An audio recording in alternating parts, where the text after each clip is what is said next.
Anyway, we've not really done anything for a couple of weeks because it's been flooded in here, and we've been very, very busy. And as you can probably tell, I've been full of cold, so it's very difficult to speak when you're full of cold without sniffing, and I can feel a sniff coming on now, so you'll have to excuse me.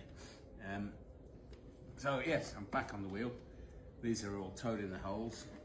So these are little toad houses. They get turned the other way around with a toad embossed on the top and a hole cut out the side. And they're a toad house. A very easy plot. We used to do thousands of these in the old days. We used to have mail order catalogues. We used to make a few thousand every year. Anyway, whilst we've been away, we've been working on some glazes that we've developed from the river mud. So the land that the tile works is on actually goes into the river bank, because originally you can see at low tide the actual footings of some of the old offices and the kilns that are now sort of disappeared into the river as the yard has moved back. Anyway, so about once a month we go out and we get 100 kilos or so of clay, so a barrow load, and that's used to seal the doors of the kiln, and that's been going on for the best part of 200 years. Well, I mean, this yard's been here for 175 years. If we didn't use that, it would be concrete or whatever to seal it. So it's an effective use of something that's local.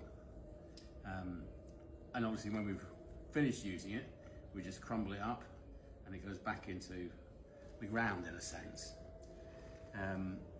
Anyway, from that river mud, we've managed to develop some quite unique glazes, and getting some colours that we didn't think we would actually achieve. So we've achieved like a traditional chemical glaze, an dark iron glaze, which depending on the thickness gives you quite a few variations. But also, so this is one of our mugs. I'll just have a quick cup of tea. Sorry, quick drink. So you can see the incredible variation of colour. So that must be the minerals and the oxides in the sludge, as it were, in what we call the poke. But you get some fantastic colorations in it. So that's the base glaze is that's the river mud on its own. And this is a clear rutile glaze just on top of it. And it just brings out the colours in the actual base glaze. And there's no colouring in the top glaze at all, it's just a clear glaze. So it's amazing, really quite a beautiful variation of colours. So we've got sort of, depending on the percentages we've used, so we've got some glazes that are sort of yellows, really nice earthy tones, and then with sort of greens and blues, and then somewhere it's actually going to red here. So yeah, we've been experimenting for the last 2 weeks doing that, and hopefully we're aiming to launch just a small series of mugs at the end of October, beginning of June, beginning of November. But yeah, so that's what we've been doing. We haven't been wasting time. We've actually been working, but with stonework clay as well. So we'll do some videos of it later on, of me throwing mugs and jugs and bowls and things. The throwing is very, very different to what you'll see today, or what you normally are used to seeing me do. It's much slower, it's much more refined, it's less sort of, it'll be right, you know, it's a much more precise product. But even then, I still, as you notice today, I don't use a pointer.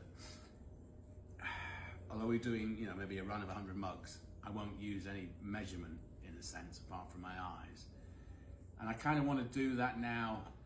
I do it with most things. There's very few pots, unless I have to work to an actual measurement, that I do measure these days, and it kind of allows the pots to develop a bit more freer, I think. I don't know, I quite enjoy it. I don't like the restriction. And I find that within reason, the pots are pretty good. I certainly wouldn't use a pin to make them all the same size. So yeah, so that's what we've been doing. We'll do some more videos and some more shots over the next week or so, showing you some of the varying colours. Yeah, happy afternoon.